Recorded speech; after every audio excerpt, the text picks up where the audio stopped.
Hey everyone, how could a single person compromise decades of top secret operations, expose undercover agents, and put countless lives at risk, all while climbing the ranks as the Queen of Cuba? In 1985, a seemingly ordinary analyst walked through the doors of U.S. intelligence, carrying secrets so explosive they would ripple through the nation's most guarded halls. But what if the greatest threat wasn't lurking in some distant foreign capital, hidden behind enemy lines, but sitting right inside the agency itself? This is the story of Ana Montes, the woman who infiltrated the heart of American intelligence and betrayed it from within. Before we dive in, don't forget to like, comment, and subscribe for more deep dives into espionage, covert operations, and history's most gripping intelligence missions. Now, let's begin. Friday, September 21st, 2001, began like any other day for Ana Montes.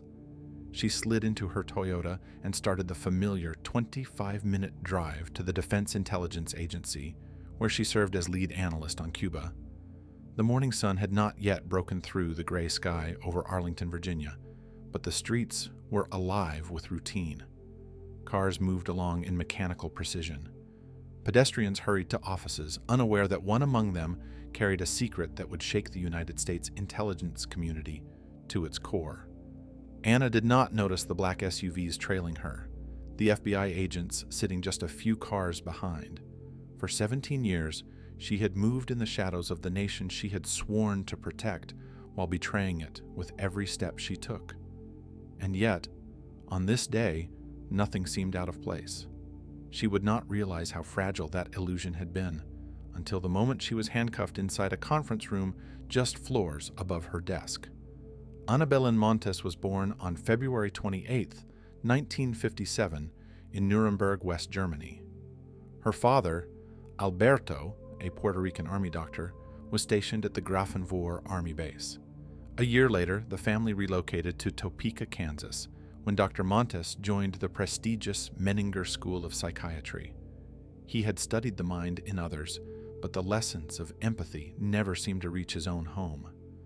Anna's earliest memory was of gasping for breath, asthma choking her small lungs while her father observed clinically rather than comforted. Fear became a constant companion, a shadow that shaped her understanding of authority, power, and human vulnerability. Her father's belt struck with precision, a lesson in obedience disguised as discipline, while her mother, Amelia, quietly nurtured resistance, curiosity, and moral questioning. When Anna was 15, the divorce shattered the fragile equilibrium of her childhood. Her mother's voice became louder, more insistent, particularly in denouncing U.S. support for the Contras, the proxy fighters waging war against Nicaragua's Sandinista government. Ana absorbed these lessons silently, storing them for later. She learned to separate what was seen from what was hidden, to discern truth in a world of imposed narratives. University offered a glimpse of possibility and ideological awakening. She spent her junior year abroad in Madrid, arriving in a city still shaking off the weight of 40 years of dictatorship.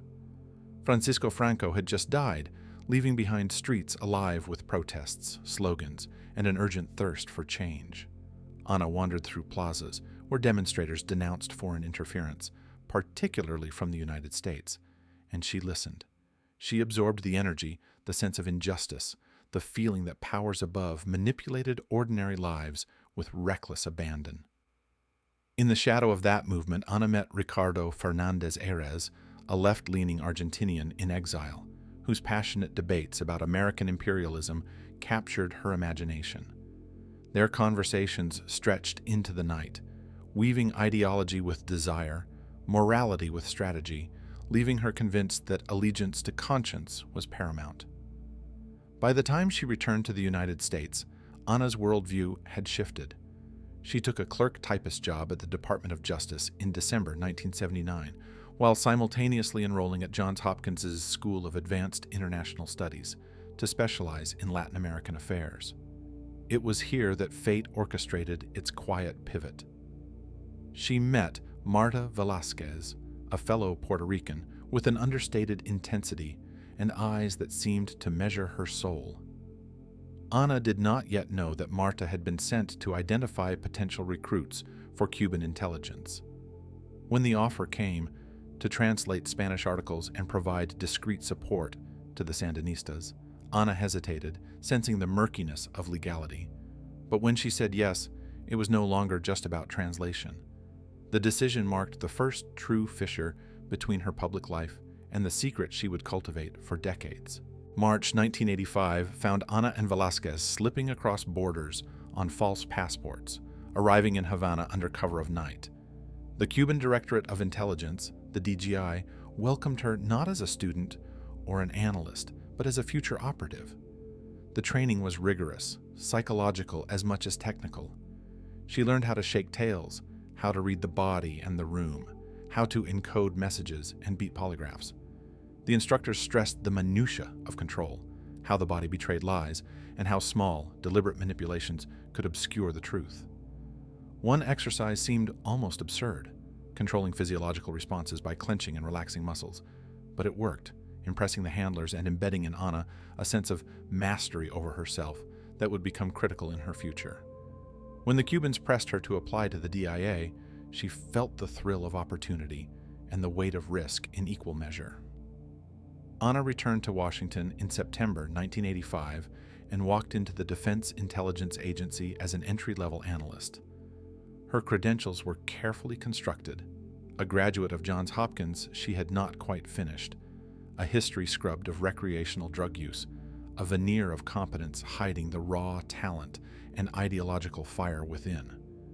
The agency, scrambling to fill positions amid Reagan's aggressive push in Latin America, did not probe deeply. Security clearances granted her access to highly sensitive information within months. She memorized everything, refusing to remove a single classified document from the office, yet transforming her bedroom into a private intelligence archive. Memory training books were her companions, Toshiba laptops her instruments. Each night, she transcribed and encrypted information for Havana, converting national secrets into strings of numbers and code that traveled through shortwave radios, carried on voices speaking in detached cadence. Atención, atención.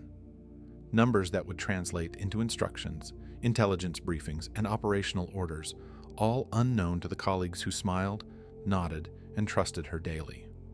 By 1987, she had embedded herself fully.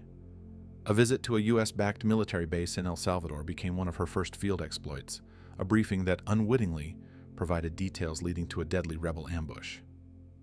42 Salvadoran soldiers, a Green Beret, killed. Investigators would later speculate about her knowledge, but at the time, no suspicion touched her.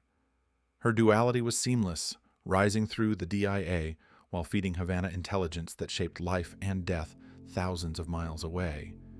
Even amid the exhilaration, cracks began to appear in the armor of certainty. Early interrogations, minor oversights, and the faint suspicion of co-workers hinted at the danger. But Ana's mind was a fortress. She balanced ideological conviction, fear, and calculated audacity in a rhythm so precise that for the next decade, the United States would never see her true nature. Ana Montes, now the principal analyst on Nicaragua and El Salvador, has become indispensable. She has mastered spycraft, captured classified intelligence in her mind and on disks, and walks the corridors of the Pentagon under the gaze of those she deceives. But even as she rises, unseen eyes begin to narrow, and a network of counterintelligence is quietly assembling around her. The tension is palpable.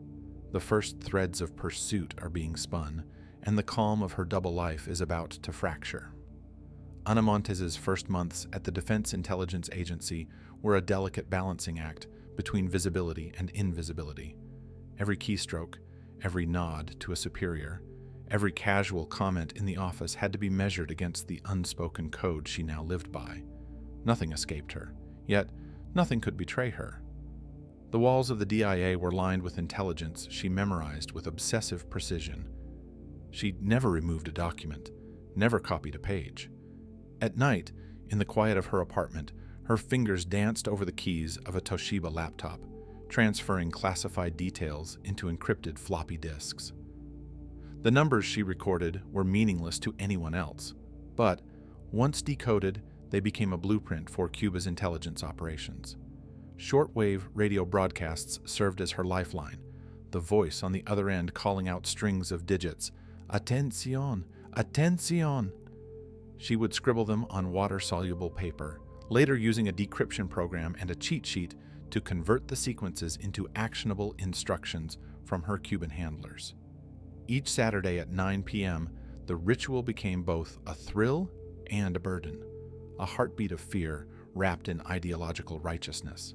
Within months, she became the principal analyst for Nicaragua and El Salvador, two Cold War flashpoints where U.S. military and covert operations collided with socialist insurgencies. In 1987, she traveled to a U.S.-backed military base in El Salvador, ostensibly to review intelligence on operations and security protocols. What she carried back to Havana was far more lethal than a briefing note. Just weeks later, rebels ambushed the base, killing 42 Salvadoran soldiers and a U.S. military advisor, 27-year-old Staff Sergeant Gregory Fronius, a Green Beret. No one suspected her role. The ambush would remain one of the first real-life illustrations of the deadly power of information when wielded in the shadows. Montes's rise in the DIA was rapid, fueled by her brilliance and an unerring sense of discretion. She impressed colleagues with her encyclopedic memory, her ability to synthesize intelligence, and her seemingly unshakable calm under pressure. By 1991, during a routine background check, she admitted to past drug use and lying about a master's degree she had never completed.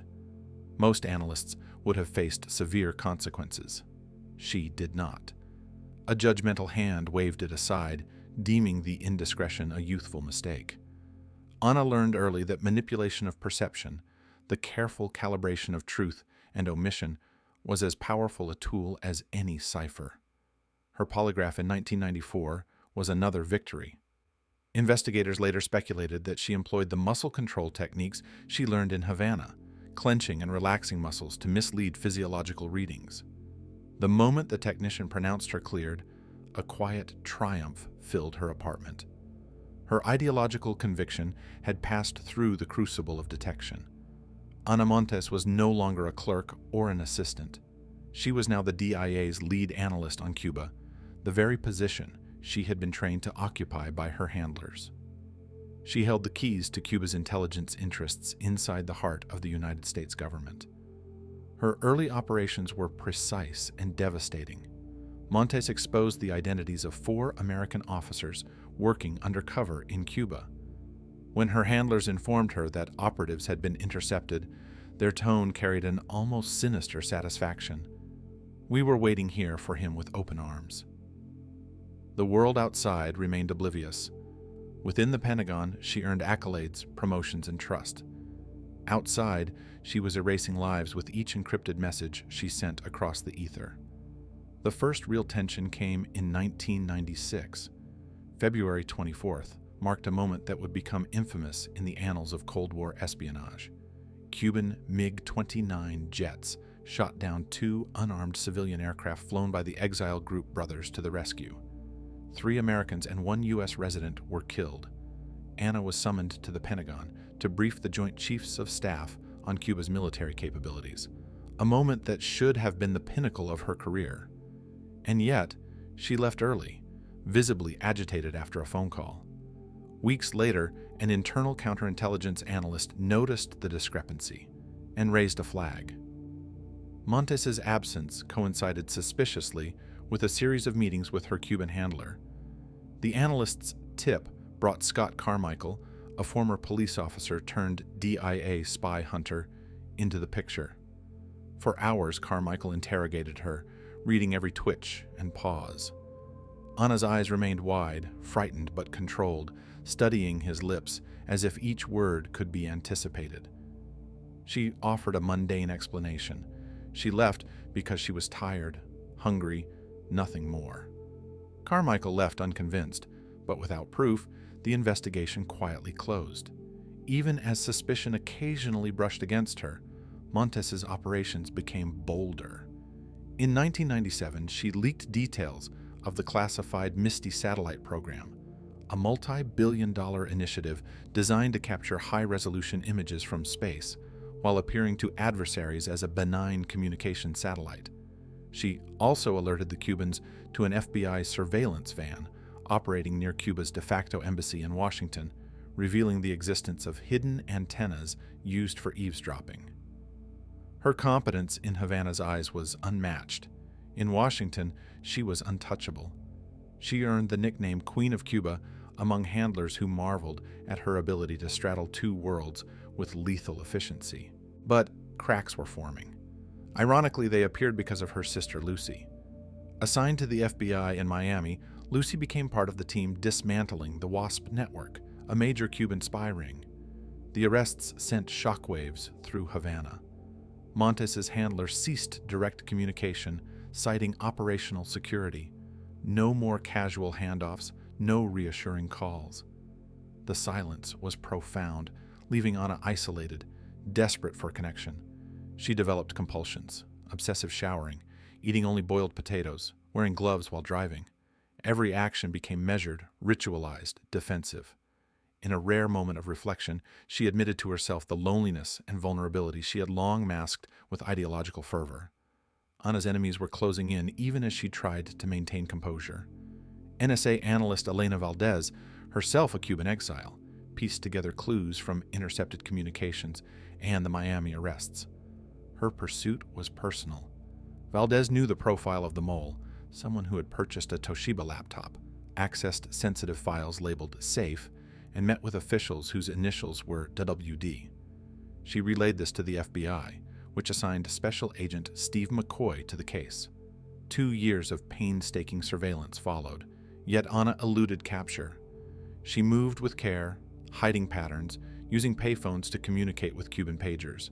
Exploiting assumptions, no one expected a woman to be the mole. Each near miss ratcheted up the tension, a silent countdown toward inevitable confrontation. By 1996, Ana Montes had become the perfect spy. Brilliant, disciplined, ideologically motivated, and dangerously undetected. Every intercepted message, every floppy disk she encrypted, every visit to Pentagon offices or foreign military installations brought her closer to catastrophic impact. But even queens cannot reign forever. The cracks in her armor were widening. The threads of counterintelligence were drawing taut. The stage was being set for the fall that would one day eclipse her remarkable ascent. The Brothers to the Rescue shootdown has changed the stakes. Investigators are closing in, patterns are emerging, and Ana's carefully constructed world of secrecy is beginning to unravel. The audience is left wondering, how long can a single analyst manipulate the course of nations without being caught? The winter of 1996 had not yet thawed when Ana Montes returned from her briefing at the Pentagon. The Brothers to the Rescue shootdown had left a scar on U.S.-Cuban relations, a scar she had observed from both sides of the divide. In Havana, her handlers applauded the accuracy and foresight she had demonstrated. In Washington, whispers of a mole had begun to circulate, but no one yet suspected the unassuming analyst with the precise hair, calm demeanor, and encyclopedic knowledge of Latin American operations. Ana moved like a ghost through the halls of the DIA, eyes sharp but expressions carefully neutral, every gesture calculated. Yet inside, tension gnawed at her. The silence from Cuba was telling. The handlers had withdrawn, no longer leaving casual notes in encrypted floppy disks or sending covert messages through the predictable cadence of shortwave radio broadcasts. Meetings were now in the Caribbean or other offshore locations, logistical nightmares that forced her to travel in the guise of conferences, seminars, or diplomatic junkets. The isolation was crushing. For the first time, she felt the invisible walls of her double life closing in. The very apparatus she had mastered, the DIA's internal systems, the flow of intelligence, the minute details of code names, satellite operations, and military deployments, became both a shield and a cage. One of the programs she had access to was Misty, a satellite designed to capture images of strategic installations with unprecedented resolution, yet masked to appear innocuous to foreign eyes. The information was tightly compartmentalized, yet she had memorized every access protocol, launch schedule, and orbital trajectory. Ana's meticulous recall meant that every detail she transmitted to Havana was actionable intelligence, each byte potentially reshaping Cuba's approach to U.S. surveillance. By now, she had become adept at blending operational expertise with a human veneer of diligence and loyalty. To her superiors, she was indispensable. To her handlers, she was indispensable. To herself, she was walking a razor's edge. It was also during this period that her family, ironically, became a source of professional pressure she could not ignore. Her sister, Lucy, now firmly entrenched in the FBI's Cuban counterintelligence unit in Miami, had played a pivotal role in dismantling the WASP network. Lucy's team had seized countless floppy disks, intercepted communications, and produced intelligence that would later form the blueprint for understanding Cuban espionage patterns in the United States. Montes knew the connection could not have been lost on Havana. The Cuban handlers adjusted their protocols, cutting off casual communication and imposing a distance that left Ana alone in Washington with only the department's systems and her own ingenuity. The abrupt silence unsettled her. The weeks became months. She showered obsessively, counted the tiles in her apartment bathroom, boiled potatoes for every meal, and wore gloves while driving, convinced that the traces of her touch could betray her. Obsessive rituals became both protection and punishment, a mirror reflecting the growing psychological toll of living in perpetual concealment. The first real cracks in her double life began subtly.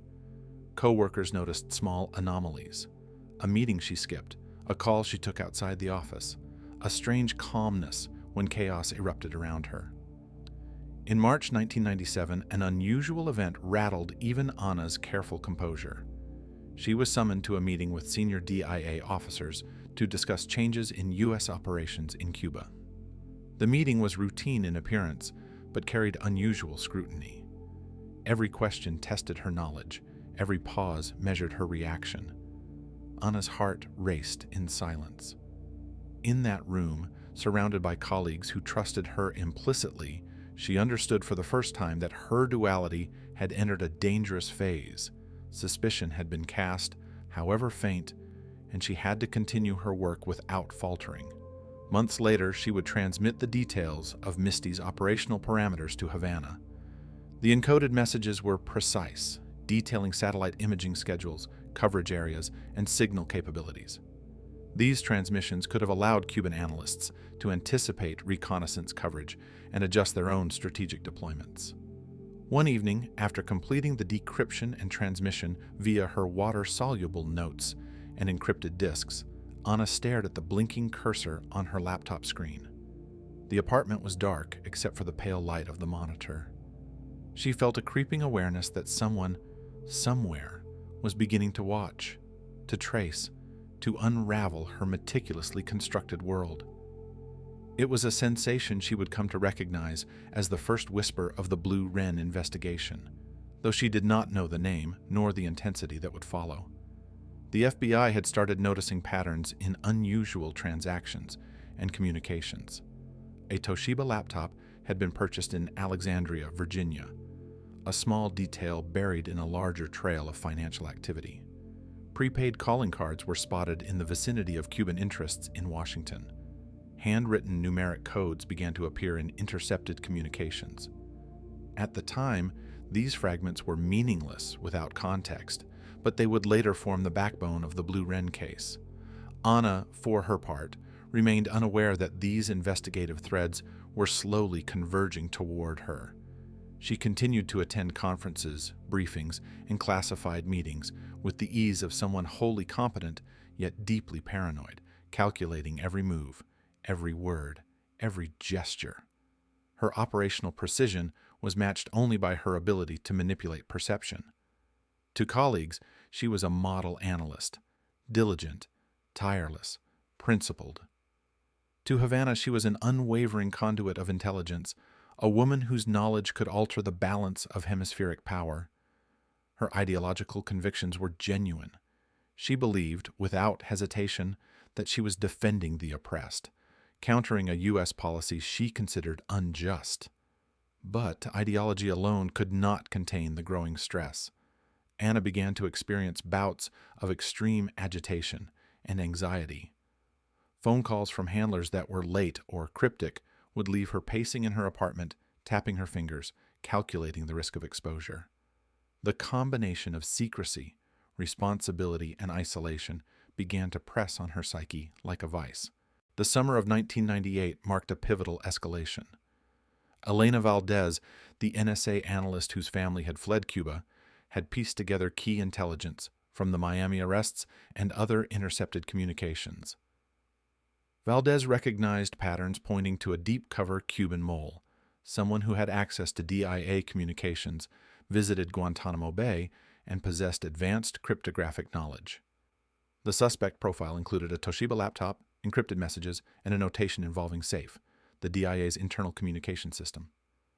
Despite frustration with the FBI's initial skepticism, Valdez escalated her findings, sharing intelligence with the DIA. Carmichael, who had previously interrogated Montes in 1996, revisited her file with renewed scrutiny. He cross-referenced travel logs to Guantanamo Bay, internal access to classified systems, and historical behavior patterns. One name began to surface consistently: Ana Montes.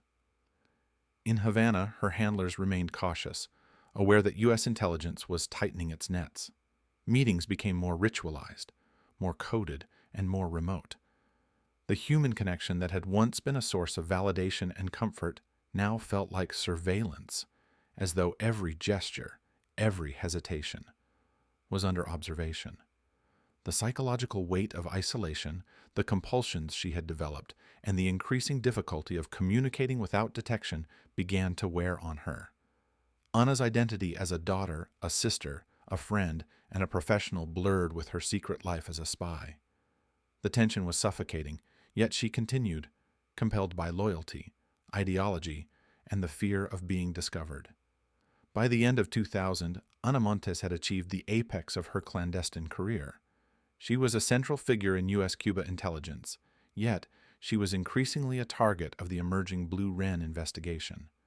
Every encrypted transmission, every clandestine meeting, every carefully memorized briefing was now a potential piece of evidence in a case that had not yet fully formed. The FBI and DIA, operating separately but converging, began piecing together her financial patterns, travel history, and digital footprints. Ana, however, remained unaware of the exact scope of the net closing around her. Her life had become a tightrope act, balancing ideological conviction against the growing shadow of capture. Through all of this, the duality of her existence became increasingly perilous. She had become a master manipulator of both perception and information, yet the strain was visible to those trained to observe subtle deviations. Colleagues would later note her occasional withdrawals, odd behaviors, and moments of agitation. These were the first unmistakable cracks in the carefully polished facade of the Queen of Cuba. Every day the tension built, every meeting with her handlers, every transmission of intelligence nudged her closer to the point of exposure. The audience, now fully immersed in Ana Montes' world, is left on the precipice. The thrill of her ingenuity and ideological conviction is shadowed by the growing inevitability of discovery. The stage is being set for the final phase of her espionage career, where the Blue Wren investigation converges into a relentless pursuit that will ultimately expose her and challenge everything she believed about loyalty, morality, and power. Ana Montes has mastered the art of espionage, but the walls are closing in. Investigators have identified patterns, analysts are connecting the dots, and the first tangible threats to her secret life are now real. The audience is left asking, how long can a single analyst remain undetected when every move is being scrutinized by experts who will not rest? By early 2000, the rhythm of Ana Montes' life had become an intricate choreography of precision and paranoia. Every morning she drove the same route to the DIA, entered the same office, and greeted the same colleagues with practiced warmth. Yet, beneath the calm veneer, she navigated a minefield of suspicion, one she could not yet name. The FBI had begun to pull threads quietly, tracing payphones, financial transactions, and seemingly insignificant anomalies in communications. Analysts like Elena Valdez at the NSA were watching, cross-referencing patterns from the Miami arrests with U.S. internal operations. Their observations were quiet but persistent, like the hum of electricity in a dark room, gradually intensifying until it became impossible to ignore. Ana, oblivious to the full scope of the investigation, continued to fulfill her role at the DIA with the same deadly efficiency that had earned her the nickname Queen of Cuba among her handlers. She attended briefings, provided expert analysis, and wrote reports that shaped U.S. policy toward Havana. Her memory had become a weapon. Every document she read, every intelligence briefing she attended, was retained in her mind with photographic precision. She never removed classified materials from the agency. Instead, she transcribed them at night, encrypting every detail onto floppy disks, using her Toshiba laptop as the instrument of her clandestine symphony. But even the most meticulous spy leaves traces. The investigation that would eventually bear the codename Blue Wren began to tighten around her through a combination of persistence, deduction, and sheer luck. The FBI's special agents Steve McCoy and Pete Lapp had identified a small but curious trail, a line of credit from a CompUSA store in Alexandria, Virginia. The purchase matched a Toshiba laptop, the same model identified in intelligence reporting as being used to transmit encoded messages. Subpoenas were issued, paper records from local computer stores were pulled, and old receipts were examined with surgical attention. The digital fingerprints Anna believed she had erased or never left at all were suddenly becoming tangible. As investigators pieced together her life, small inconsistencies in her behavior began to emerge, not to colleagues, but to the patient, methodical eyes of counterintelligence professionals. She had always been careful with her habits, yet patterns began to reveal themselves. Prepaid calling cards used at payphones in Washington, numeric codes scribbled on scraps of paper, trips scheduled with near-invisible precision, all became evidence of communication with Cuban intelligence. The paradox of her brilliance was now its own danger. The more competent she was, the more susceptible she became to being traced. In early 2001, the FBI's focus sharpened. The details of Misty had been leaked, the timeline of Guantanamo Bay visits mapped, and SAFE, the DIA's internal communication system, identified as a potential conduit for espionage. Carmichael and his team revisited past interrogations, cross-referenced travel records, and constructed a profile with frightening clarity. Ana Montes, the woman they were hunting, matched almost every characteristic: access to sensitive information, ideological motive, technical competence, and connections to officials with the initials WD. The investigators had their target, but catching her required patience and precision. She was not a spy who could be ambushed casually. Her life was built on prediction, preemption, and calculation. The tension inside Ana grew in parallel. Her handlers' communications were increasingly sporadic, the once reliable rhythm of coded transmissions disrupted by operational caution. Ana felt the absence acutely. Her obsessive rituals, showering repeatedly, boiling potatoes for every meal, wearing gloves while driving, intensified. Each morning she rehearsed her route, every office interaction, every public movement, as if she were walking through a gauntlet designed by unseen eyes. The psychological strain was compounded by her desire for personal connection. She had briefly entertained the possibility of a romantic relationship with Roger Corneretto, a Pentagon official managing Cuban intelligence programs. But Cuba forbade it. Love, like communication, was now a controlled variable in an equation of secrecy. By mid-2001, the FBI had obtained enough circumstantial evidence to begin surveillance in earnest. Agents tailed her without detection, observing payphone usage, logging trips to restaurants where handoffs might occur, and monitoring seemingly innocuous errands. Every transaction, every movement became a puzzle piece in a complex mosaic of espionage. Ana remained meticulous, yet the stakes had shifted. Each encoded disk, each handwritten note, and each encrypted transmission now carried the latent risk of capture. The investigation reached a breakthrough when McCoy and Lapp discovered Montes's line of credit linked to the Toshiba laptop purchase. Paper sales records, painstakingly extracted from multiple computer stores, confirmed the timeline and model. It was a minor detail, easily overlooked by any ordinary operative, but it provided the FBI with a tangible connection between Montes and the technological tools of her espionage. The pieces were converging, creating a network of evidence strong enough to justify a calculated intervention. The DIA, coordinating with the FBI, devised a trap designed to exploit one predictable habit: her purse. Montes, like all humans, had routines and attachments. She carried the encrypted disks in her purse, a constant companion, but she also trusted the security of her office environment.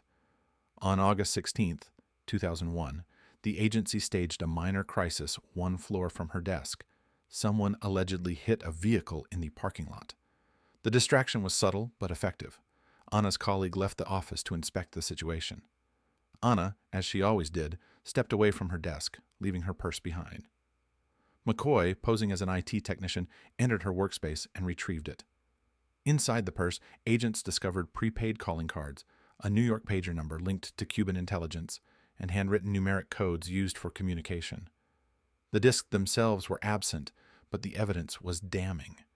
Every precaution Ana had taken, the memorization of sensitive files, the encryption, the discreet handoffs, could not erase the tangible proof in her purse. The psychological weight of knowing the net was finally closing was hers alone. As the weeks passed, the events of September 11th, 2001 escalated the urgency. The FBI and DIA feared that any leak of military intelligence could have catastrophic consequences. The timing was critical. Every lead, every scrap of evidence was re-examined, and plans for arrest were finalized. Montes remained unaware, maintaining her composure with the precision that had defined her career. Her colleagues, oblivious to the danger, continued their work, never suspecting that one of the most damaging espionage cases in U.S. history was unfolding within their ranks. Friday, September 21st, 2001, arrived with the tension of inevitability. Ana Montes drove her usual route to work, a ritual she had repeated thousands of times over 17 years. Surveillance teams followed unobtrusively, the culmination of years of patient investigation. Inside the DIA, she received a call regarding a supposed issue with a time card.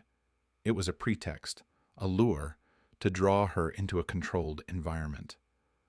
Montes walked into the conference room expecting routine administration and instead found FBI Special Agents Steve McCoy and Pete Lapp waiting. The arrest was executed with precision, professionalism, and an understanding of the psychological profile of their target. Ana's calmness, her composed demeanor, betrayed none of the internal tension that had accumulated over years of clandestine activity. As handcuffs clicked, she did not collapse, did not cry, did not resist. She walked out with a composure that would later be described as near stoic. Agents later admitted that they had anticipated a breakdown, a moment of desperation, yet she exhibited none. The capture was the result of methodical investigation, patient surveillance, and the careful piecing together of disparate clues. Her downfall, unlike many spies motivated by greed or passion, was not the result of hubris, but of relentless, patient intelligence work by a network of analysts and agents who refused to ignore subtle inconsistencies. In that moment, the culmination of 17 years of espionage, Ana Montes became both a figure of fascination and caution. The net that had been slowly tightening finally closed. Every encrypted message, every memorized briefing, every calculated handoff had led to this. The stakes she had navigated, the lines she had blurred, the loyalties she had tested, all converged in a single cinematic arrest, setting the stage for the revelations, legal proceedings, and moral reckonings that would define the final chapter of her extraordinary double life. Ana Montes, the Queen of Cuba, is finally caught. The evidence is tangible, the surveillance is complete, and the arrest is executed with precision. Yet, the audience is left at the precipice. How does a spy justify 17 years of betrayal? And what will the legal and moral consequences reveal about her conscience, ideology, and family? The courtroom smelled of polished wood and anxiety. October 16, 2002, was the day Ana Montes would stand before the judge and explain herself, not as the meticulous analyst who had infiltrated the DIA, not as the Queen of Cuba, not as the brilliant spy who had evaded capture for 17 years, but as a human being stripped of her carefully constructed identity. Attorneys shuffled papers, cameras clicked in hushed sequences, and the hum of whispered speculation filled the air. Her family, distant, conflicted, resentful, watched from the gallery. Ana entered with the same calm that had defined her professional life. A measured gait, shoulders squared, eyes alert but composed. She knew every detail of what lay ahead. She had rehearsed it in her mind, dissected it for every legal nuance, every potential question. Plato Caceres, her defense attorney, a man who had guided some of America's most infamous double agents through the labyrinth of justice, sat beside her. Unlike Hansen or Ames, Ana had not spied for money. Greed had never motivated her. The reasons were ideological, moral, and, in a quiet way, deeply personal. When the judge called the court to order, Ana rose and spoke in a voice measured, precise, and devoid of theatrics. She explained the philosophy behind her actions, invoking that the Italian proverb she had long carried as justification, "All the world is one country." She described her disillusionment with U.S. policy towards Cuba, the moral obligation she felt to provide intelligence that could protect an island she believed was unfairly targeted. Her words were carefully chosen, calm but unyielding, a mirror to the person who had maneuvered through corridors of classified information, handoffs, and encrypted transmissions for nearly 2 decades. Yet, beneath the intellectual reasoning lay the psychological weight of years spent in isolation and duplicity. Monte had lived a life of perpetual vigilance, the obsessive routines, the compulsive showering, the boiling potatoes, the gloves while driving, all emblematic of the unseen burden of espionage. Every interaction, every handshake, every briefing was filtered through a lens of suspicion. To survive, she had compartmentalized her existence, creating a world in which the lines between morality, ideology, and legality blurred. Her plea was guilty, conspiracy to commit espionage. The court listened as the details of her transmission of classified information to Cuba were outlined. Identification of U.S. intelligence officers operating covertly, revelation of operational details concerning Misty, notification of Cuban handlers regarding satellite surveillance, and U.S. monitoring equipment.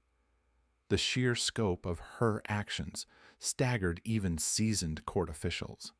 Yet, there was no doubt in the court. Ana Montes had acted with precision, knowledge, and most importantly, with intentionality. Sentence followed, 25 years in federal prison.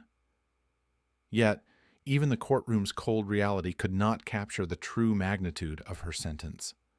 The prison awaiting her was not the cushioned corridors of a low-security facility. Federal Medical Center, Carswell, Texas, awaited. A high-security wing housing violent offenders, terrorists, and inmates with histories of extreme criminality. The psychological challenge would be immense. Montes's carefully calibrated routines would be disrupted, her access to the outer world limited, her mind forced into solitude. She was confined to a small cell, meals taken alone, contact with the general prison population severely restricted. Each day became an exercise in endurance, the monotony, the isolation, the ever-present knowledge of consequences. For someone who had spent 17 years controlling information, anticipating moves, and manipulating perception, the loss of agency was a profound punishment. In letters to her family, she oscillated between calculated coldness and ideological justification. One letter to her sister Lucy, later revealed in codename Blue Wren, was both an indictment and a projection, exposing resentment for the choices her siblings had made and for the collapse of the carefully constructed world in which she had operated. "You should know you ruined Mom's life," she wrote. The words were precise, sharp, and unflinching. "Every morning she wakes up devastated by what you did and where you are. Every night she goes to bed thinking the same thing. You betrayed your family. You betrayed all your friends. There is no forgiveness for what you did, and you betrayed your nation." The letter, a microcosm of her psychological state, reflected the duality of her life: ideology and morality in conflict with loyalty and law, pride shadowed by isolation, and conviction entangled with guilt. The CIA's post-arrest psychological analysis would later emphasize the formative impact of her childhood.